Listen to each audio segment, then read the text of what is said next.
একটা ফ্লাড লাইটই পুরো রুমটাকে একদম ফকফকে করে ফেলেছে, আলোকিত করে ফেলেছে। দেখেন এখানে 300-র ওপরে এলইডি আছে, ওয়ার্ম এবং কুলটন মিলে এই আলোটা ক্রিয়েট করেছে। দেখেন একদম ঝকঝকে সবকিছু আমরা দেখতে পাচ্ছি।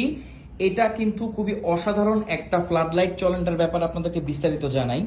এই হচ্ছে ফ্লাড লাইটটি, দেখেন অনেক বেশি আলো দেয়। এটা গিয়ার আপের অসাধারণ একটা ফ্লাড লাইট, বাট এটার পেছনে আপনারা পাচ্ছেন একটা সোলার প্যানেল, যেটার মাধ্যমে আপনারা এটাকে চার্জ করতে পারবেন। অর্থাৎ সোলারেও এটা চার্জ হবে, যদিও সোলারে চার্জ হতে একটু সময় বেশি লাগবে। এছাড়া এটাকে আপনার টাইপ সি পোর্টের মাধ্যমে চার্জ করতে পারবেন। এটার মাধ্যমে অন্যান্য ডিভাইসকেও চার্জ করে ফেলতে পারবেন। এখানে দেখেন সকল পোর্ট আছে, আর এটাকে কিন্তু আপনি আউটডোরে ইউজ করতে পারবেন, বৃষ্টির মধ্যেও ইউজ করতে পারবেন। আর এটার পাওয়ারটা জাস্ট দেখেন কত পাওয়ারফুল। সামনে ব্যাডমিন্টন যারা খেলতে চাচ্ছেন তাদের জন্য কিন্তু বেস্ট একটা অপশন। এরকম দুইটা নিয়ে নিলেই আপনি ব্যাডমিন্টন খেলতে পারবেন। এটা এক চার্জে 2 ঘন্টা চলবে। আর যদি পাওয়ার ব্যাংক কানেক্ট করে রাখেন, এটা সব সময়ের মতোই চলতে থাকবে যতক্ষণ পাওয়ার ব্যাংকে চার্জ থাকবে। এছাড়া আপনি টাইপ সি পোর্টে কানেক্ট রেখে